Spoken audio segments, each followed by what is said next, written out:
Now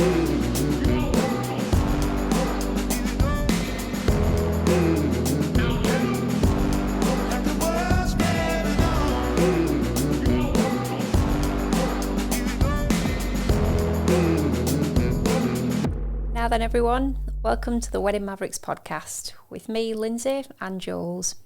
Hello. This is a podcast for wedding videographers and photographers where we discuss all aspects of running a business, developing technical knowledge and skills, and pushing your creativity. Before we start today's episode, if you are finding it useful, then please let us know by perhaps reaching out to us on social media, or if you wouldn't mind at all, taking a moment, please, just to leave a review wherever it is that you listen to your podcast. We would really appreciate that. It's going to help us to grow our community and help more and more people build successful and sustainable wedding photo and video businesses. And these episodes, of course, are always available on YouTube if you do want to watch us also. So just have a look for us at Wedding Mavericks on YouTube. Thank you. The podcast is, as usual, sponsored by Divine Studios. So if you're looking for any branding, development or web design, check them out. And if you quote Wedding Mavericks when you inquire with them, they'll give you a 10% discount on the services. Thanks to Divine for sponsoring the podcast. So we're just going to kind of crack straight on with this week's episode, and we're going to try and make it a quicker one. You see, you say that, and I almost feel like it's a bit of a jinx because we do that every week. Yes, but I've already explained why we've got to, because we've got kids up, so we ain't got that much time.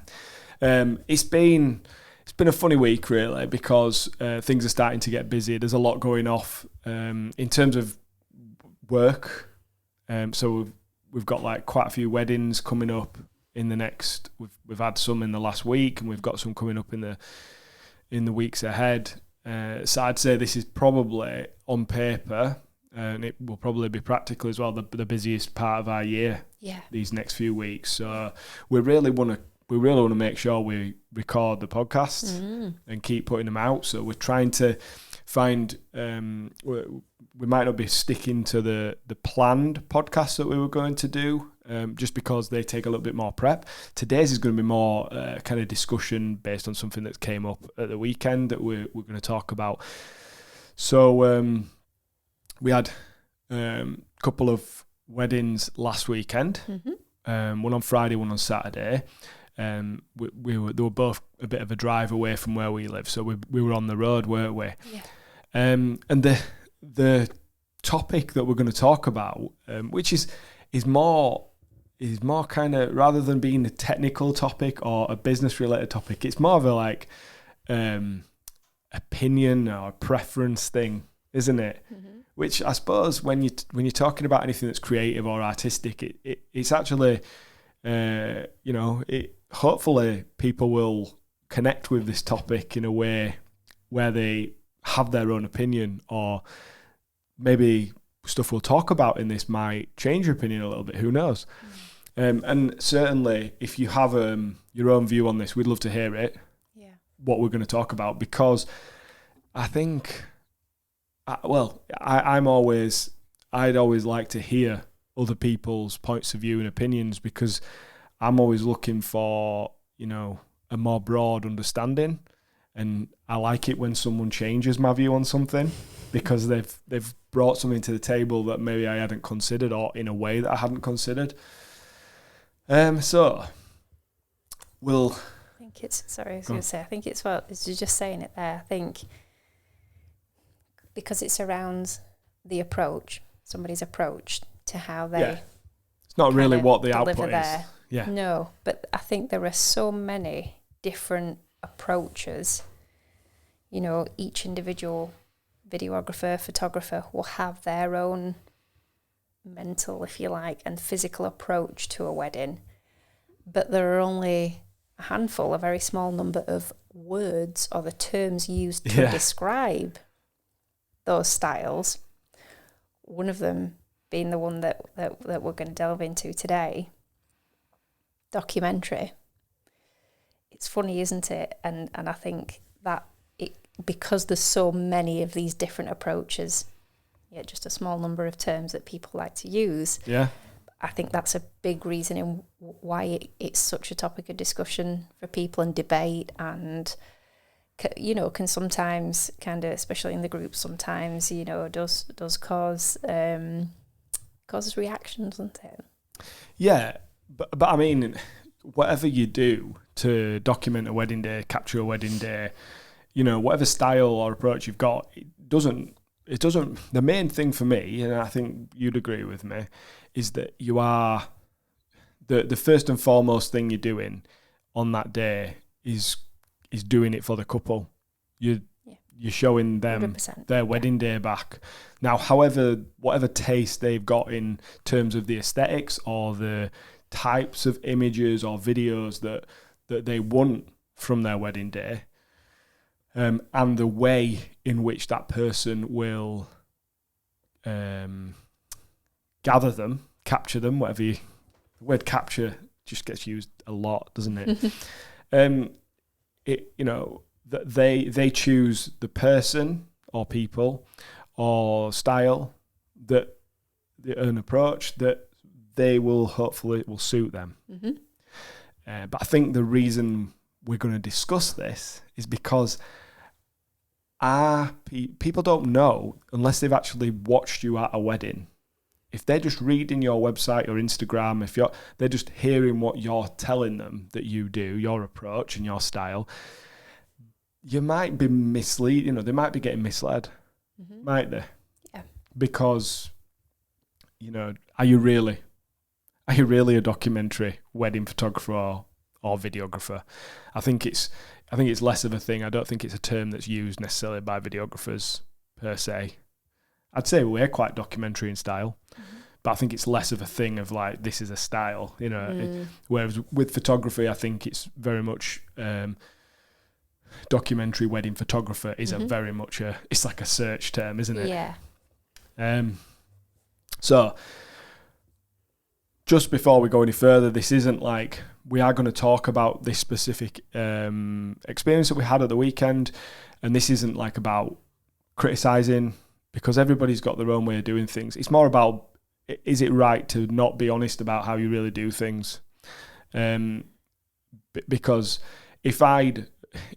we sometimes do photo and video, like we talked about in the last episode, and then quite regularly as well, we work alongside other photographers, occasionally other videographers, and so we get to experience both sides of things, and we also understand both sides of things. Yeah. So we can be quite objective about this. This isn't just like we've got upset about something and then we're having a moan. We want it to be quite a useful and pragmatic conversation about it. So this is the scenario, isn't it? Yeah. Photographer who describes himself as a documentary wedding photographer, and they basically have on their website written all of the things that you would expect somebody who is a documentary wedding photographer to write about themselves. Mm-hmm. About them being unobtrusive, letting the day unfold, not getting involved, not posing, not manipulating anything, letting the day unfold and just, not getting in your face type thing. So that, if you think, well, that's what I'm going to get, then you are expecting, well, I would be expecting that. Yeah. And again, this has got nothing to do with the couple, because I don't think the couple were upset in any way that they weren't getting what they wanted or anything like that. I think that it was just from our observation, it was quite a challenge to work with this person. And on other occasions, I'd say 99% of the time we work really well with absolutely anyone. But the times where it's more of a challenge, and it's never that we bring it up as an issue, it's never that we have a problem, but the times where it's been more difficult to work alongside another photographer or filmmaker has been where that person's style, they'll say they are documentary, and for some reason their interpretation of that isn't really what they're saying it is. I'm beating around the bush here, aren't I? Yeah. So let's kind of. This person was there all day, in every freaking shot, weren't they? Yeah. They were very close. Now, again, if you like working on a wide lens, you want to shoot, on a 24mm or less than 24mm all day. One of them was. Yeah. If that's what you want to do, that's fine. And I totally understand that approach and how that can give you particular types of images. So it's not actually being critical about that as a style. It's just that in order to do that, there was some very odd positioning, as in really involved. And I don't mean just, close. I mean, how close are we talking, Linz?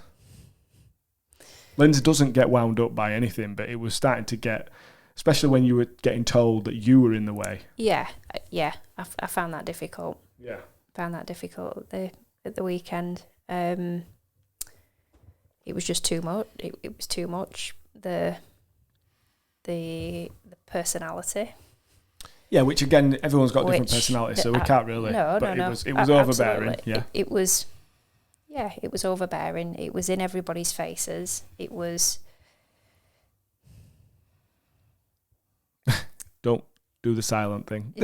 People are listening to the podcast. I know. Maybe I'm just trying to be diplomatic. Because it became so, they were in people's faces so much and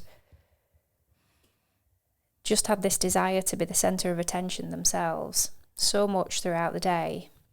It just made me wince. It made me cringe. And again, that's fine. But again, to me, it's not documentary. Because a documentary, no, and that's fine. So don't worry. Don't worry. I'm coming on to that. So I understand putting all that legwork in and working so hard to entertain people, to have guests become so familiar with you that when you do stick your camera in their faces, which is what you need to do, okay, when you're kind of, with your elbows, you're touching guests that are around you and they are needing to kind of give you some space so that you can simply get a photograph of the person that's within that circle that they're actually part of and speaking to. And key moments of the day, like the speeches I'm thinking of particularly, my goodness, from kind of encouraging guests to move out of their way so that they could position themselves perfectly to get the shots that they needed. But because of the lens they were using, they just needed to get so close. It was the complete opposite of unobtrusive. It was in your face. Intrusive. It made me feel uncomfortable watching it, and it made it was like almost a feeling of sort of insignificance as well. Of at one point a guest kind of walked past me on the way to the toilets and went, "Oh, who are you? You look a bit too smart to be taking pictures like him." And the photographer kind of laughed it off and said, "Oh, that's Linz, she's filming today."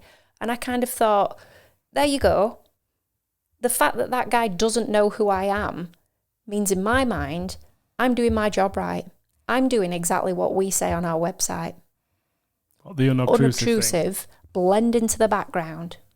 Yeah, and not everybody wants to blend into the background. So again, just to reiterate, this is no disclaimer in it. Well, no, it's not about disclaimer, but it's about that everyone's got a different style, and we've worked alongside a lot of people who are more visible than we would be and shoot closer than we would shoot and things like that. Because if you're shooting everything on an 85, which isn't how we shoot, but if you were shooting everything on an 85, you are going to be a bit further back. Mm-hmm. And if you're shooting everything on a 24, you're going to be a lot closer. So it's not about what lens you're using and how you shoot. It is like also to do with, there is close, then there is sat on someone's knee taking a photo. Sat on somebody's knee, and then there's just there is structuring and directing the people that the image is intended of to the people around, to saying to us, can you please move because you're going to be in my shot? Yeah, just to reiterate, that is you're at the back of this massive room, like it's a big barn, and you must have been about 40 meters, 50 meters away, and you know, literally that is a long way, right? So you're on a 150 mil to get the ceremony from the back. Mm-hmm. So absolutely not intruding on anything. You couldn't be much further away. Well, you couldn't be any further away unless you went behind the cloth thing that was separating that part of the barn to the other part of the barn. So you're miles away, and you're getting that shot from the back, and this person actually asked you to move because you were going to be in his shot of the bride coming down the aisle. Mm-hmm. Now, bear in mind, we do this week in, week out. I've never had someone ask me to move because they basically say, you know, we always try to not be in people's shots. I mean, we don't like being in each other's shots. So we kind of know how to work and how to set things up to not be in each other's shots. But the fact is, if you're going to film the wedding, if someone hires a videographer, you can't be invisible. You've got to stand somewhere to get the shot, and you've got to try and position it to get a good shot of it. So it's accepted by photographers, videographers, that you'll be in each other's shots because you've both got a job to do. But you pick a spot. Yeah. And you stick with it. You don't. And so, well, not everyone does. You have that conversation with a photographer, and you know, I remember working with a lovely photographer that I've worked with a few times at the Orangery at a wedding last year, and she just happened to say, "Oh, Lindsay, once you've set that camera going, because they've got these huge pillars down the centre of the room," she said, "once you set that camera going, are you planning on staying there, or will you move it?" And I said, "As soon as I've set it recording, Jane, I'll be moving to the back. Don't worry, I won't be in your shot." Just a simple conversation beforehand, and we managed one another's expectations. We understood clearly what we kind of needed. But, you know, whether you're a photographer that will shoot solo or you have a second as well, the reason you'll have a second is because, yes, you want more candid shots as well, but you want a second angle. And when there's two people getting married, you want to be able to, whether you're filming or photographing that wedding, the aim there, the purpose of having two people is that you get the bride and you capture the groom's reaction. Or you capture whoever it is that's already waiting at the front of that ceremony. The idea is that you capture their reaction as well. So yeah, I'm just the way it was asked as well. Anyway, we've laboured that one a little bit. All right. So some other examples of this unobtrusive style where the bride arrived in a wedding car, and this is already the ceremony's now, you know, kind of where everyone's waiting. The registrars are waiting to speak to the bride that's just arrived. And there was then this 5 to 10 minute photo shoot inside the wedding car. And it's something that I've never actually seen done by any photographer. You know, like, nip in, get a quick photo of bride and dad in the wedding car. Takes all of about 30 seconds. This went on for several minutes, taking shots from different angles, climbing up on the roof of the wedding car. I'm sure the chauffeur was like thinking, what the chuffing hell's going on here? Like, you're going to do something, you know, going to break my car, you know, climbing through the sunroof and all sorts. And look, no problem, right? If that's your style, and if the couple have specifically asked for certain shots and said, this is really important and I want this shot, I get it. But that's not documentary wedding photography. No, setting like you up that shot. It's a big misrepresentation. Yeah. And this happened throughout the day, didn't it? At different points, climbing up on ladders, you know, moving people, whether it was guests out of the way or asking the couple to stand in certain locations to be able to get particular compositions and things like that. It's not documentary. And that's what we're talking about, really, is if you're saying that, if that's something that you're purporting to be, you really need to know what that is and are you really doing that? Because it's okay if you're not and you like doing stuff a different way, but It's not For documentary. me, some of those images, because what the photographer liked to do was show the guests and show us what great images they were. And you know what? When they've been edited as well, and the couple see those images, some of those will be phenomenal. They really will. You know, we like to kind of shoot through things, and it'll look fantastic. But it's just that, because I know the bride commented on the difference in styles when you were speaking to her at the end of the day. And if you know that logistically it's a lot to compose and direct and structure and set up those shots, if you know that, just say that. Just be honest about that and have that conversation. And just say, yep, you've looked through my work. This is how I do it. You've made a connection with my work, and that's fantastic. But what I want to let you know is that a shot like this, for example, what I would need to ensure was happening here or in the background or in the foreground. This is what I would need to make sure of. Because that's the thing. It was, I think there was the experience on the day, but what's triggered this kind of as a conversation for us that's gone on for the last few days is the fact that we looked at their website afterwards, and it's that copy that's written on there. And you think about that and the terminology that's used, and then just the experience on the day, and they're inconsistent. And so, yeah, I have a big problem with that, because it's misleading for couples. That's all. Yeah. And I think, fortunately, these were a really laid back. Well, they were really nice. They were really nice couple and relaxed, and I think it kind of all worked out on the day, didn't it? But I would say that this couple did want relaxed and laid back. Mm-hmm. But I also think that in the moment, it was quite, for them, they seemed to quite rise to being centre of attention and enjoying the day. Mm-hmm. Whereas if you had a couple that were really genuinely shy and really genuinely didn't, because we've met those types of couples, they would really feel uncomfortable being just with that approach. And if you've used all these words that say your approach isn't like that, then that's going to be, because we talk about customer experience, and we talk about customer service and everything. You know, the couple and the guests for us are at the heart of everything we do. The work is important. What you produce at the end of it and what you capture is important, because that's your job.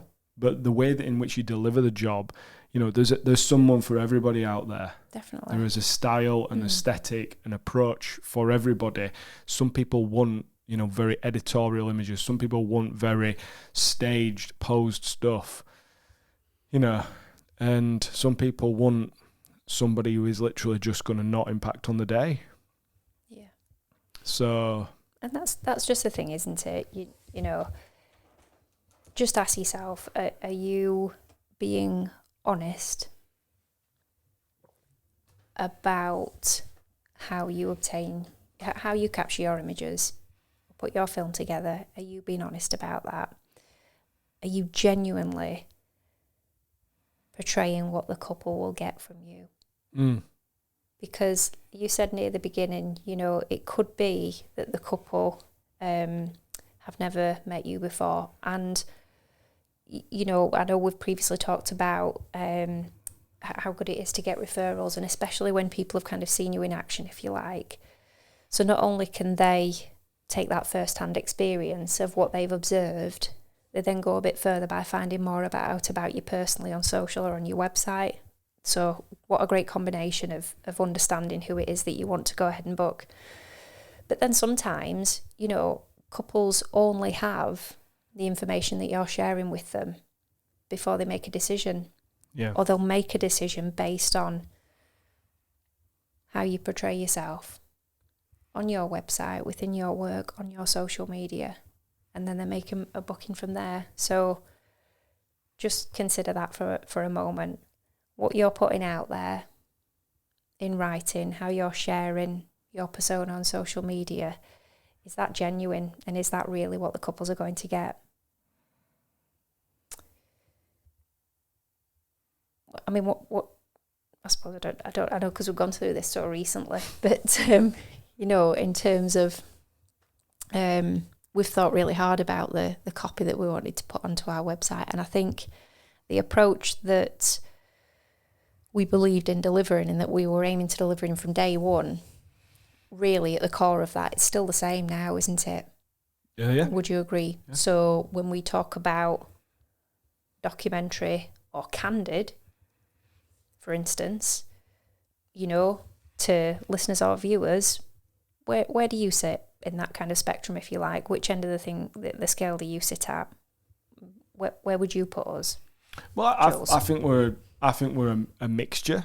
I'd never ever write down that we are fully documentary wedding photographers or documentary wedding videographers.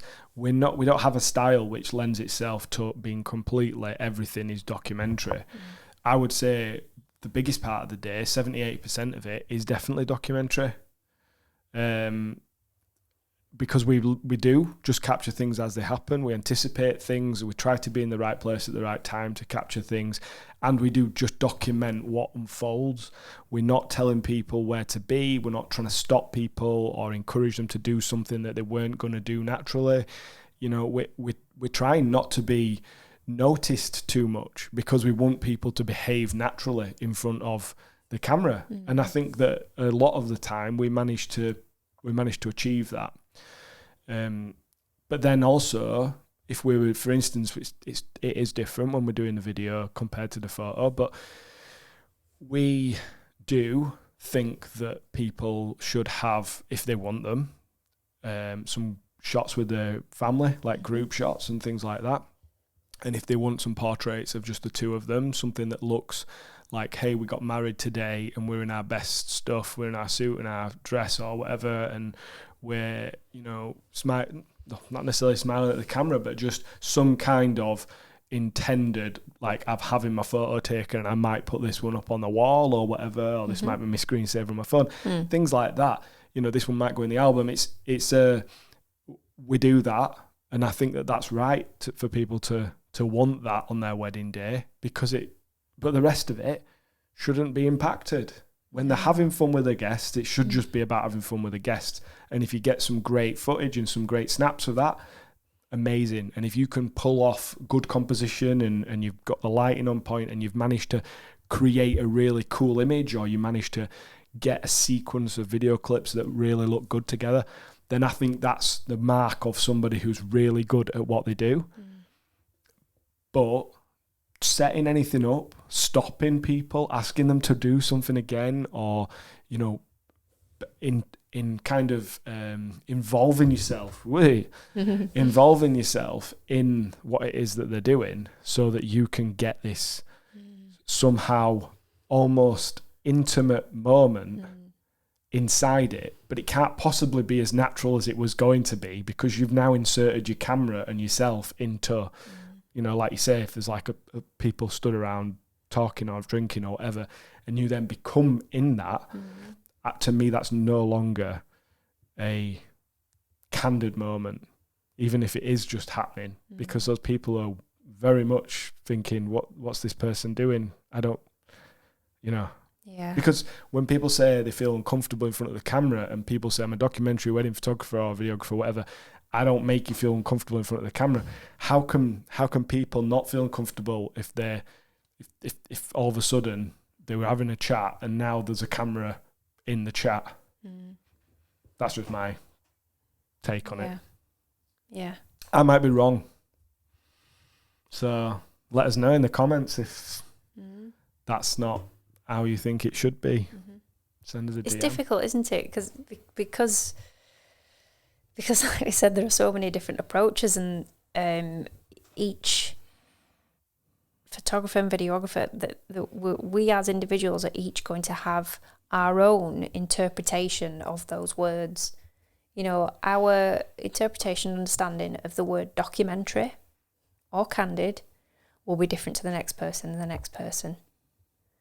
you know, and if you write on your website and you tell your couples, you will have this immersive experience.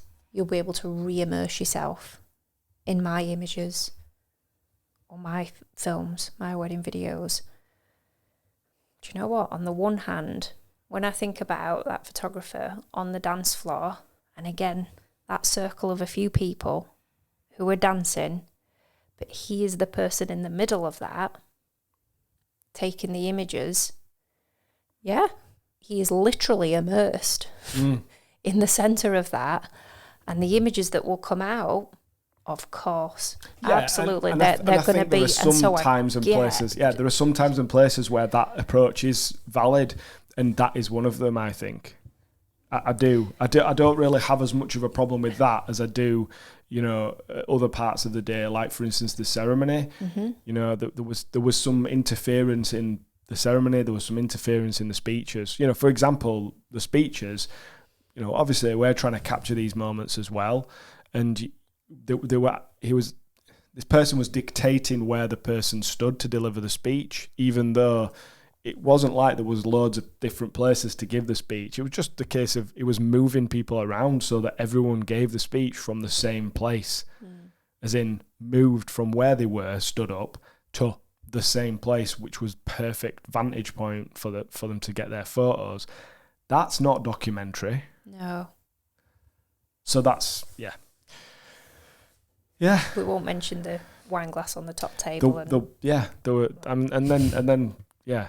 I mean, at one point, as I'm filming the speeches, there weren't even any photos being taken. This person stands in the middle of the in where the camera's pointing. He knows exactly where I'm stood getting the shot, and he's picked up a wine glass off the table and he's drinking wine, which doesn't matter whether you feel like that's appropriate or not. Drinking at weddings, couldn't give a monkeys. I'll have a beer sometimes, but I mean, like in the middle of the speeches, taking what I can only assume was a guest's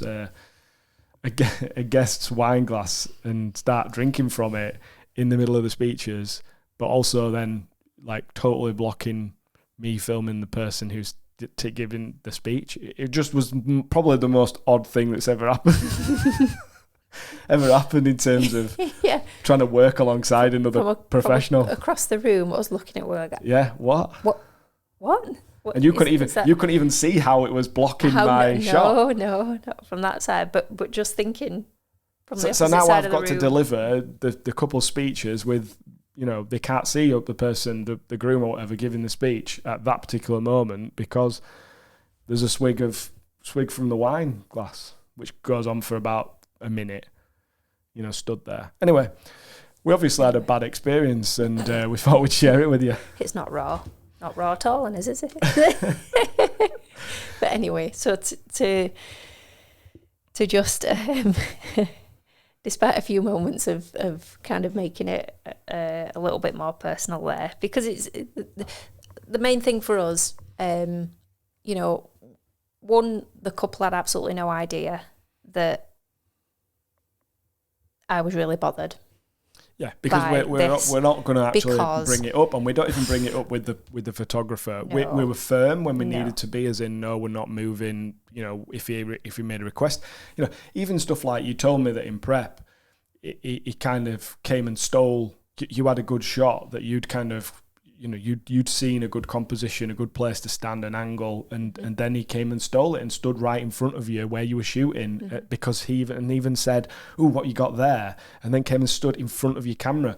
I mean, we were a bit of a clown, really. We were just having a funny experience, but it just made us think there are other occasions where we've been working alongside someone who said the same thing about being documentary, and it's just nonsense. If that's how you think documentary goes, it's nonsense, and it really isn't helpful to work alongside. You know, when trying to work together, and you should be there to help each other out.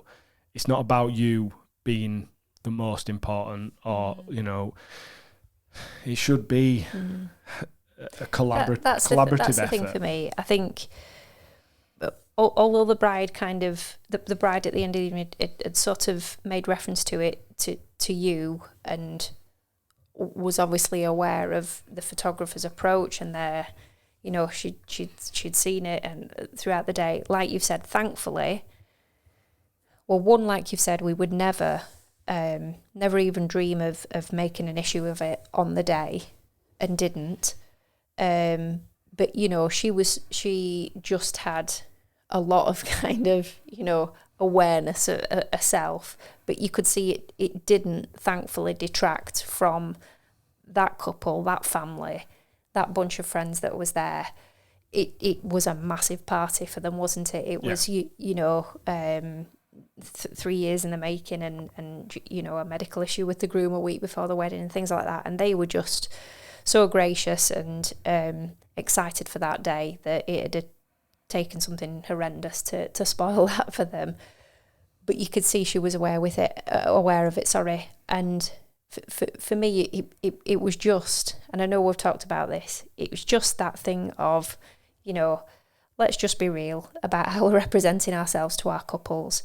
Because if they don't get the chance to meet you beforehand, and they are going to make a decision on booking you based on how you will depict yourself in words and in images on your website for your photo or your video services, let's just be authentic about it. Let's just be real about it so that nobody's misled. Absolutely. And let's remember why we're there.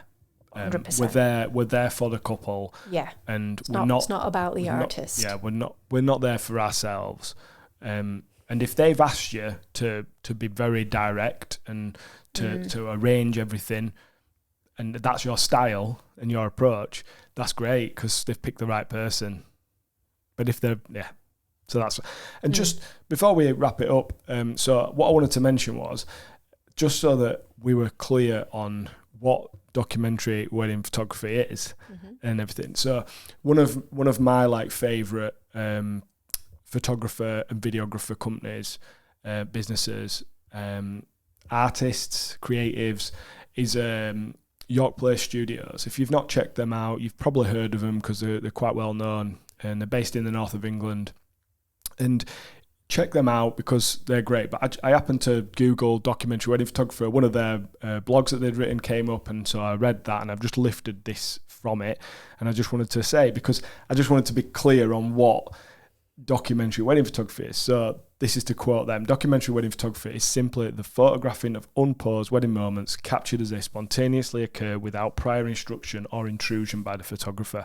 And I will link the blog post in there. It's a good read if you want to read it. And they are one of the best at what they do. And some of the pictures that they managed to create are fabulous. And I'm sure that they might shoot on 24mm quite a bit and things like that. But I've never worked alongside him. I don't know, but everything in that blog is the opposite of what that guy was doing. So, and it's just quite a nice, succinct kind of description of what. Yeah, and I've looked around, and that's what it's written on other things as well. Yeah. And that's more of what I would understand. Yeah. That approach to be. For photo and film. Yeah. So that's there you go. That's it. We're going to wrap up now. So leave that food for thought. Yeah, we're posing questions, and obviously we've given our review as well, but we are posing questions. So if you've got something to feedback to us or an opinion on it, please share it. We'd love to open a discussion about what you think documentary wedding photography or videography is, and is it as clean cut as what we've just said? Is there some grey areas to it? And if there are those grey areas, we think that you don't call yourself like we wouldn't call ourselves documentary. We would say we have documentary elements to it. But yeah, cool. Okay, well, thank you all so much for your time today. We hope this has been a thought-provoking, useful episode for you. If it has, of course, don't forget to like and follow our podcast. And if you have any opinions or questions, as Jules has just mentioned, you can reach out to us. And the best way would be to DM us on Instagram at Wedding Mavericks.